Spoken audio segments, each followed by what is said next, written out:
নমস্কার বন্ধুরা, আশা করছি তোমরা সবাই ভালো আছো এবং সুস্থ আছো। আমি রাখি, আমার চ্যানেলে তোমাদের সবাইকে জানাই অনেকটা স্বাগত।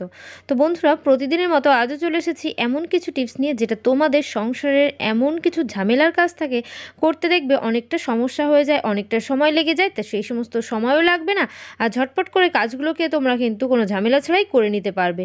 তো বন্ধুরা, চলে এসেছি প্রথম টিপসে। এখানে আছে একটা শাড়ি। আমরা মেয়েরা শাড়ি পরতে কিন্তু খুবই পছন্দ করি।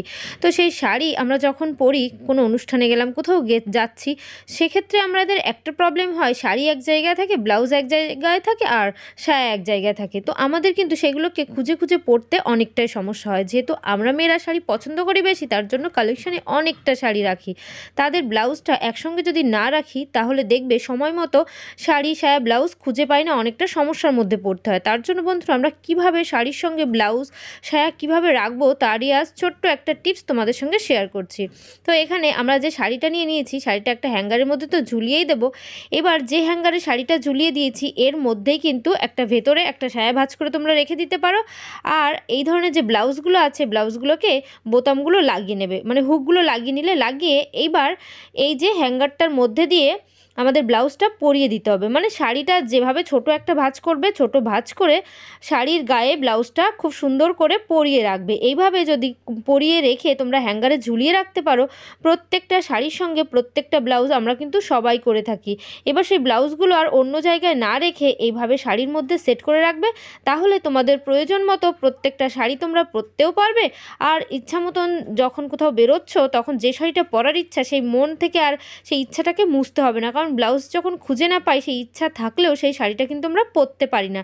তো বন্ধুরা, শাড়ির মধ্যে এইভাবে ব্লাউজ, সায়া তোমরা রেখে দেবে, প্রত্যেকটার সঙ্গে প্রত্যেকটা সেট করে রেখে দেবে। তাহলে প্রয়োজন মতো তোমরা ঝটপট করে শাড়িগুলো পরে নিতে পারবে, আর কোনো সমস্যাও হবে না।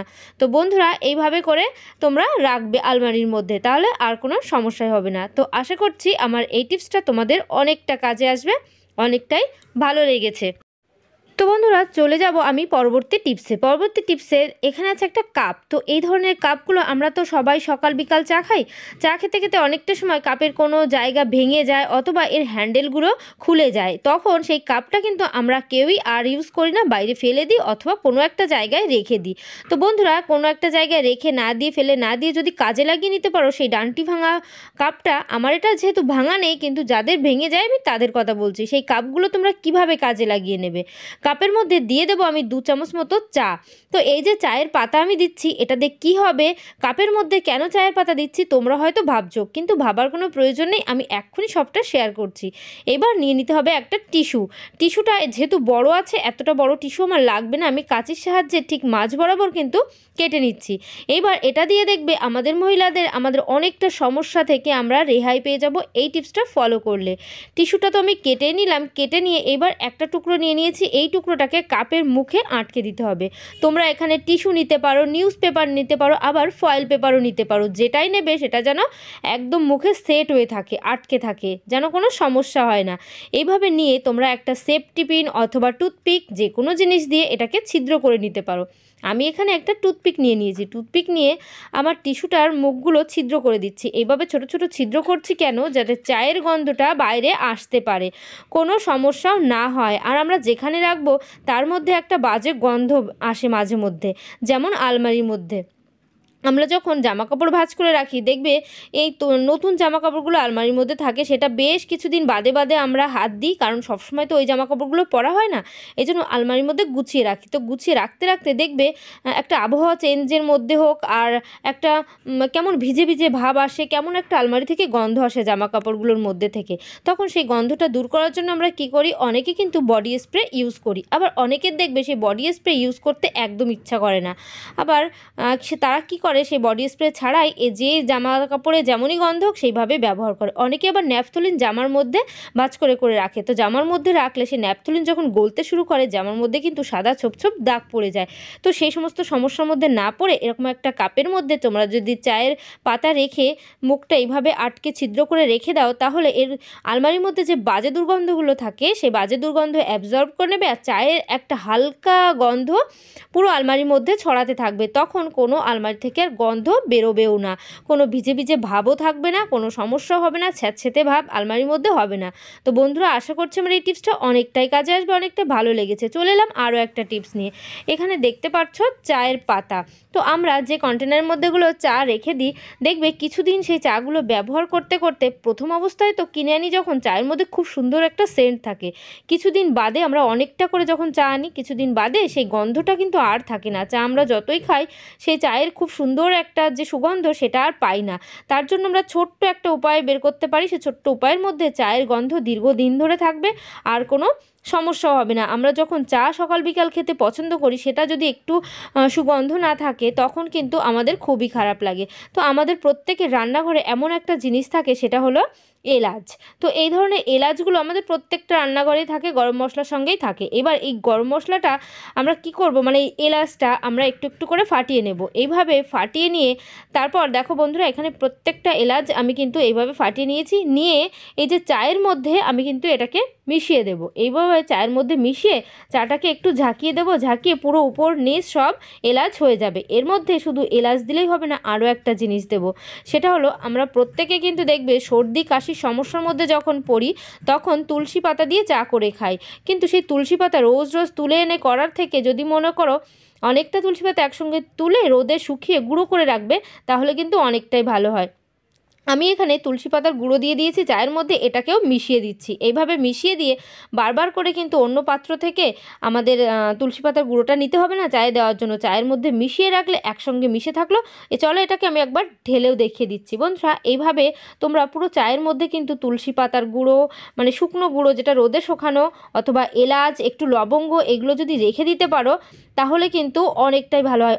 আবার অনেকে কি করে, আদা ছোট ছোট কুচি করে রোদে শুকিয়ে ওই যে শক্ত আদাগুলো, একেবারে শুকিয়ে যাওয়া আদার টুকরোগুলো ছোট ছোট টুকরো করে চায়ের মধ্যে মিশিয়ে রাখতে পারো। তাহলে যখনই চা খাবে দেখবে খুব সুন্দর একটা সুগন্ধ বেরোবে। আশা করছি টিপসটা অনেকটাই ভালো লেগেছে, অনেকটা কাজে আসবে। চলে এলাম আরও একটা টিপস নিয়ে। বন্ধুরা এখানে আছে একটা পার্স। আমরা মেয়েরা এই ধরনের পার্স কিন্তু সবাই ক্যারি করি। যখন বাজারঘাটে যাচ্ছি কোনো কিছু বাজার করতে, কোনো কিছুই করতে, তখন পার্সগুলো আমরা নিয়ে যাই। এবার যখন আমরা বাজারে বেরোচ্ছি তখন আমাদের ঘরে তালা চাবিটা দিয়ে সেই চাবিটা কিন্তু আমরা এইভাবে পার্সের মধ্যে টাকা পয়সার মধ্যেই নিয়ে নিই। এবার প্রবলেমটা কোথায় হয় বলো তো, যখন আমরা বাজারে যাচ্ছি, বাজারে গিয়ে কোনো কিছু কেনাকাটা করছি, টাকা বের করে দিচ্ছি, এভাবে অনেক সময় অসাবধানবশত আমাদের চাবিটা কিন্তু পড়েও যেতে পারে। তখন অনেকটাই সমস্যার মধ্যে আমাদের পড়তে হবে বাড়ি ফেরার পর, চাবিটা যদি খুঁজে না পাই। সেক্ষেত্রে আমরা ছোট্ট একটা টিপস অ্যাপ্লাই করতে পারি। আবার দেখবে চাবির সঙ্গে যদি রিংগুলো না থাকে তখন কিন্তু আরও সমস্যা হয়। তো সেই সমস্ত সমস্যার মধ্যে যাতে তোমাদের না পড়তে হয়, তার জন্য আজকে ছোট্ট একটা টিপস নিয়ে নেবে একটা। দেখো বন্ধুরা এখানে দেখিয়েই দিচ্ছি, এই রিংগুলো না থাকলেও কিন্তু অনেকটা প্রবলেম হয়। কিন্তু আমার যেহেতু আছে, সেটা বাদ দিয়ে আমি যাদের নেই তাদেরটা হয়ে দেখাচ্ছি যে কি সমস্যার মধ্যে পড়বে আর কিভাবে রেহাই পাবে। তো চাবিটা তো হারিয়ে যাবে, সিঙ্গেল একটা চাবি থাকলে, রিং যদি না থাকে, তখন তোমরা এইভাবে একটা সেফটি পিন নিয়ে নেবে। এইভাবে একটা সেফটি পিন নিয়ে পার্সের যে কোনো একটা কর্নারের দিকে এভাবে যদি পিন করে রাখতে পারো, তাহলে দেখবে এই চাবিটা কিন্তু কখনোই হারাবে না, এই কর্নারের দিকটাই সেট হয়ে থাকবে। যতই টাকা পয়সা বের করো না কেন, যতই জিনিসপত্রের মধ্যে রাখো, কাগজপত্র, টাকা পয়সা, দেখবে কোনো সমস্যা হবে না। পার্সের মধ্যে শুধু যে আমরা টাকা পয়সা রাখি সেটা না, শুধু যে ফোন রাখি সেটা না, মাঝে মাঝে চাবিগুলোকেও কিন্তু রাখি। তো সেই যে চাবি হারিয়ে যাওয়ার একটা সমস্যা আমাদের মধ্যে থেকে যায়, সেই সমস্যার মধ্যে কিন্তু আর পড়তে হবে না। একটা সেফটি পিন দিয়ে এইভাবে কর্নারের দিকে আটকে রাখলেই সমস্ত সমস্যার সমাধান হয়ে যাবে। তো বন্ধুরা আশা করছি আমার এই পার্সের এই টিপসটাও তোমাদের অনেকটাই কিন্তু কাজে আসবে আর অনেকটাই ভালো লেগেছে। যদি ভালো লাগে একটু কমেন্ট করে জানিয়ে দিতে ভুলবে না। চলে এলাম আরও একটা টিপস নিয়ে। এখানে দেখতেই পাচ্ছ কিছুটা জামা কাপড় শুকানোর যে ক্লিপগুলো, সেই ক্লিপগুলো আছে। তো বন্ধুরা জামা কাপড় যখন আমরা কাচি, ছাদে আমরা রোদে যখন মেলি, হাওয়াতে উড়ে না যায় তার জন্য কিন্তু ক্লিপগুলো দিয়ে সেট করে দিই। কিন্তু আজ সেই জামা কাপড় শুকানোর জন্য ক্লিপ কিন্তু ইউজ করব না, আজকের ইউজটা একটু আলাদা। তো আজকে ক্লিপগুলো ইউজ করব আমরা ফ্রিজের মধ্যে। তো বন্ধুরা ফ্রিজের মধ্যে কি কাজে ব্যবহার করব চলো সেটাও দেখিয়ে দিই। না, এই ডিপ ফ্রিজের মধ্যে ব্যবহার করব না, কোথায় ব্যবহার করব সেটা এক্ষুনি দেখাবো।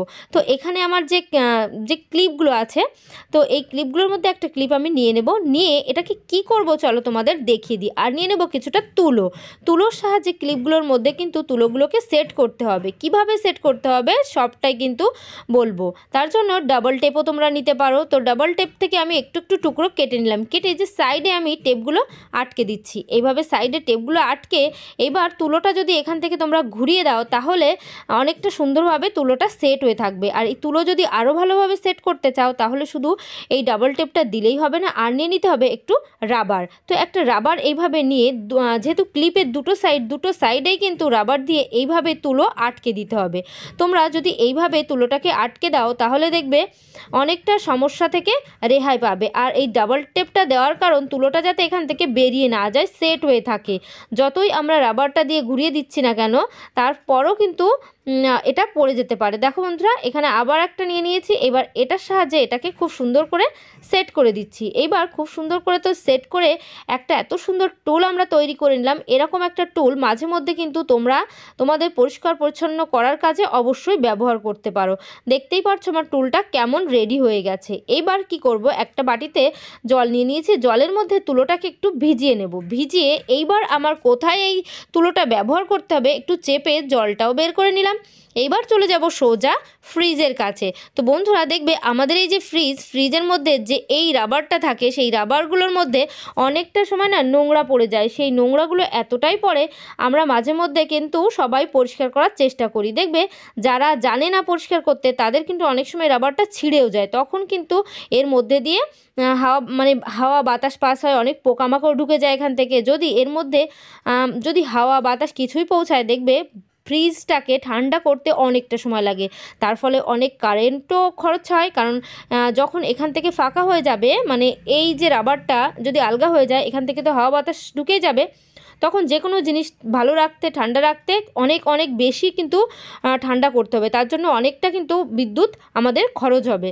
তো বন্ধুরা এইভাবে একটা টুল তৈরি করে রাবারের মধ্যে ঢুকিয়ে এভাবে এদিক ওদিক একবার করলেই কিন্তু এই রাবারটা পরিষ্কার হয়ে যাবে। কতটা নোংরা এখানে উঠেছে তোমরা দেখতেই পারছো। এইবার এটাকে একটু ঘুরিয়ে নিলাম, ঘুরিয়ে আবারও কিন্তু এইভাবে রাবারের মধ্যে আমি সামনের দিক পেছনের দিক করে নেব। এবার সাইডের যে রাবারটা আছে দরজার, এটা তো উপর মানে দরজার উপরের দিকে যে রাবারটা আছে সেই রাবারটা পরিষ্কার করছি। খুব সুন্দর পরিষ্কার হয়ে গেল। এইবার সাইডের যে রাবারটা আছে দেখবে প্রত্যেকের বাড়িতে যাদের ফ্রিজ আছে তারা প্রত্যেকেই এই রাবারটার মধ্যে দেখবে প্রচুর পরিমাণে নোংরা হয়ে থাকে। সেই নোংরাগুলো আমরা পরিষ্কার না করতে করতে কিছুদিনের মধ্যে এতটা নোংরা হয়ে যায় রাবারটা আস্তে আস্তে খারাপ হতে শুরু করে। তখন অনেকগুলো টাকা পয়সা আমাদের প্রয়োজন হয় রাবারটা চেঞ্জ করতে। তো বন্ধুরা সেই সমস্ত টাকা পয়সা খরচা না করে বাড়িতে বসে বাড়ির জিনিসপত্র দিয়েই যদি রাবারটা মাঝে মধ্যে একটু ক্লিন করে নিতে পারি তাহলে কিন্তু বেশি করে খারাপটা আর হবে না। তো বন্ধুরা এইভাবে তোমরা তোমাদের রাবারটা পরিষ্কার করে নেবে, দেখবে কোনো সমস্যাই হবে না। তো আশা করছি আমার এই টিপসটাও তোমাদের অনেকটা কাজে আসবে, অনেকটাই ভালো লেগেছে। যদি ভালো লাগে অবশ্যই আমাকে একটু কমেন্ট করে জানিয়ে দিতে ভুলবে না। তো আমার চ্যানেলে যে সমস্ত নতুন বন্ধুরা আছে অবশ্যই আমার চ্যানেলটিকে সাবস্ক্রাইব করে দেবে আর অল নোটিফিকেশান অন করে দেবে, তাহলে আমার চ্যানেলে এই ধরনের ভিডিও সবার আগে তোমাদের কাছে পৌঁছে যাবে। তো চলো বন্ধুরা আজকের ভিডিও এখানে শেষ করছি। সবাই ভালো থাকবে, সুস্থ থাকবে। তো বাই, টাটা।